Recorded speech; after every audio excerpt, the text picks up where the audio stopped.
Hello. Hello. Hi. Hello.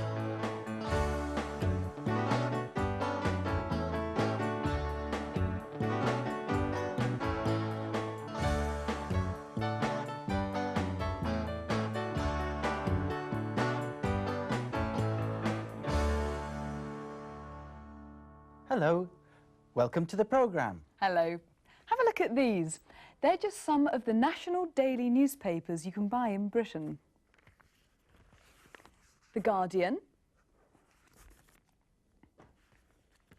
The Independent, the Daily Telegraph, the Sun, the Daily Mail, the Times. How do people choose which newspaper to read?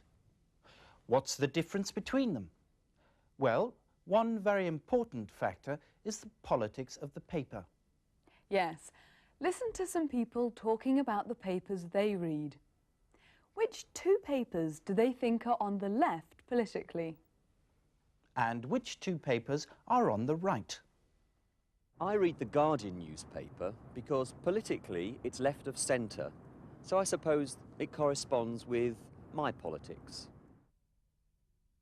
I read the Daily Telegraph because that's a paper that my parents buy. I read the Guardian or the Independent, which are liberal left-wing newspapers. I never read the Daily Telegraph. It's too right-wing for my taste, too conservative. We read the Sun newspaper. We find the crossword is easy to do. I read the Daily Telegraph and the Daily Mail, which are very right-wing newspapers, because I like to have something to disagree with. I read the Times because the articles are very, very clear and the English is very good. So, these are the papers they say are on the left politically. The Guardian and the Independent. And these two were described as right-wing papers, the Daily Telegraph and the Daily Mail. So, if you see someone reading the Telegraph, for example, does that tell you something about their political opinions? Well, perhaps. That's the next question we asked. Can you judge people by the paper they read? ¿Se puede juzgar a una persona por el periódico que lee? I don't think you can judge people by the paper they read, because I read a right-wing newspaper, but I don't have right-wing views. I think you can judge people by the newspapers they read, but you have to be careful because a lot of people buy a newspaper just out of habit and they don't really think about the politics of the newspaper. I think you can judge people to a certain extent by the newspaper they read. For example, the Telegraph is really quite a right-wing newspaper. But I think generally people choose the newspaper that they find easiest to read. People choose the newspaper that they find the easiest to read. That's one factor anyway. But how about the content of the different newspapers? What types of story are newspapers and their readers interested in? Well, stories about the royal family are always popular. And many newspapers go to a lot of trouble to get exclusive photographs and scoops. Do you remember that word from our last programme? Scoops, exclusivas. According to The Sun, this photograph remained locked in an American bank vault for 7 years. The full picture, with a strategically placed crown, is splashed across its centre pages. The Duke made no comment today about the photo, taken when he was 24 on a camping trip in Canada. The Sun fell foul of the royals in 1989 after printing one of the Queen's private family photographs. it eventually agreed to pay £100,000 to charity as a means of apology. Today, the MP Peter Bottomley tabled a Commons motion in protest. Many ordinary decent people are very upset, and they're saying, will Parliament do something to restrain this? But the Sun is adamant it hasn't breached royal privacy. Here you have a very prominent, very well-known figure in a rather extraordinary situation. And from our point of view, and I would think from the point of view of any editor of any tabloid paper, it is a picture that had to be published. The Sun scoop may have renewed calls for laws against press intrusion of privacy, but it's unlikely to face any action unless the Press Complaints Commission is asked to investigate. The Press Complaints Commission, un organismo encargado de atender las quejas sobre la prensa. What do you think, Vanessa? Do you think it's right for newspapers to publish private pictures of the royal family? No. I think the royal family should be allowed the same sort of privacy as other people. But is it possible to stop this sort of intrusion of privacy? No, I suppose it isn't. The royal family has always been headline news. Way back in the 1950s, the biggest news story of the decade in Britain was, well, let's find out what it was. Over to the newsroom.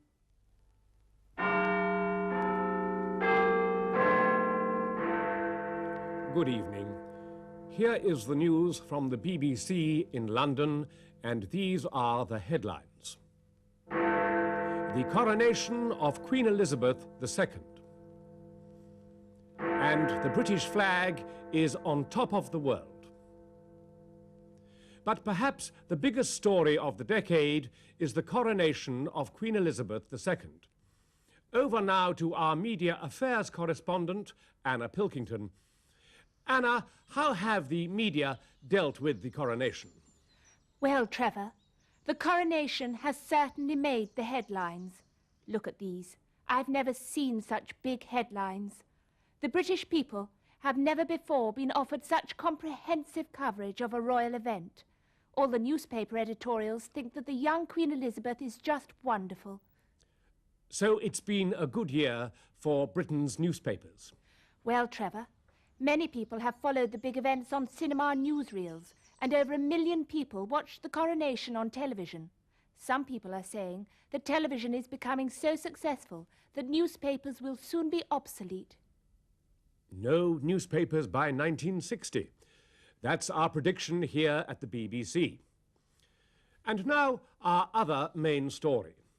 A man from the British Commonwealth hit the headlines in every newspaper when he climbed Everest, the highest mountain in the world.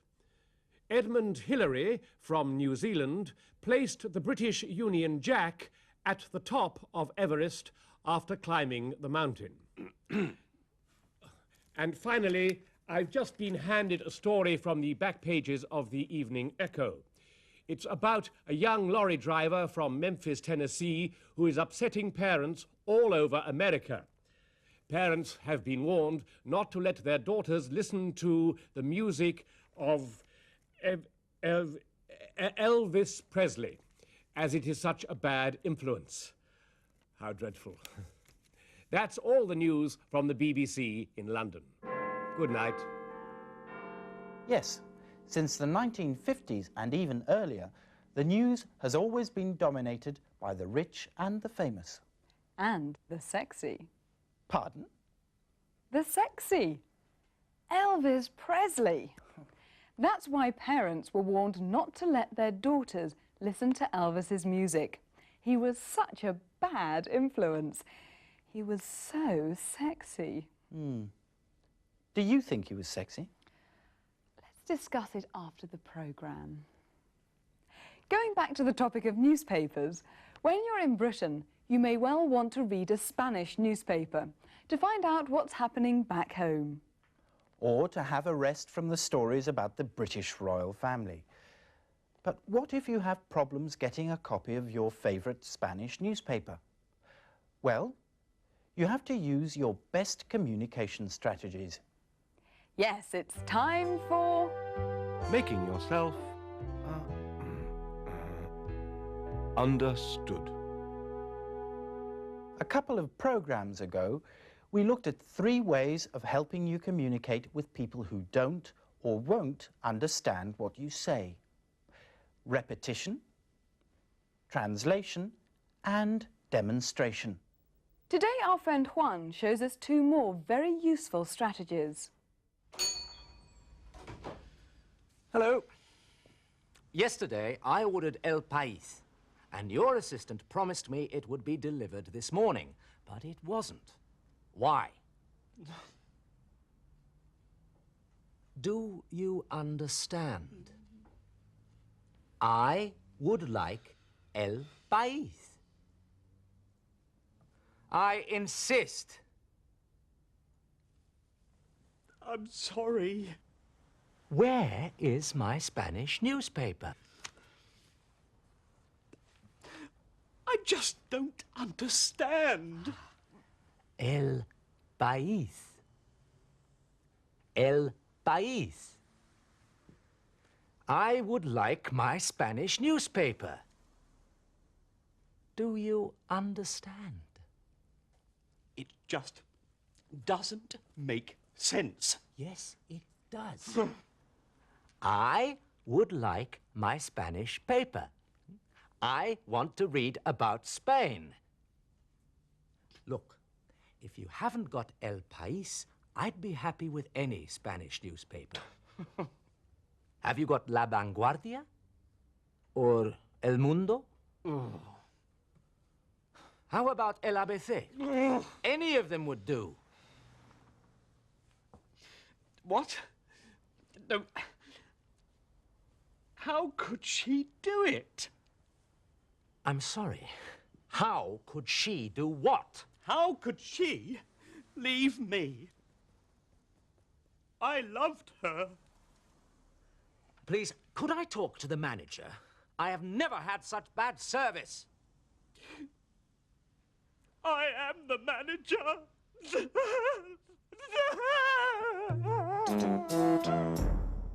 It wasn't Juan's fault that he couldn't communicate with the newsagent, was it?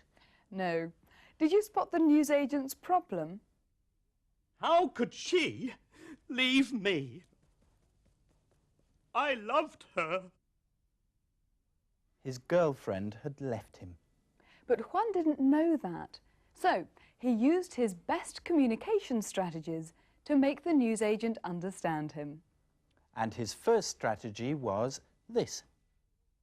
Yesterday, I ordered El País, and your assistant promised me it would be delivered this morning. But it wasn't. Why? Do you understand? I would like El País. He spoke more slowly. It's an obvious thing to do, but easy to forget. But when speaking slowly didn't help, Juan tried something else. I would like El País. I insist. I'm sorry. Where is my Spanish newspaper? I just don't understand. El País. El País. I would like my Spanish newspaper. Did you see what Juan did? He expressed the same idea in 3 different ways. I would like El País. Where is my Spanish newspaper? I would like my Spanish newspaper. This is an extremely useful thing to be able to do, to express the same idea in different ways. So, repeat more slowly and say the same thing in different ways. It's time to stop. It's time to stop. We really must stop. Now! Oh, that's all for today. You see, if someone doesn't understand the first expression, perhaps they'll understand the second one, or the third one. It gives you a better chance of communicating successfully. Bye for now. Goodbye. See you soon. Until next time. Cheers. Cheerio. Bye.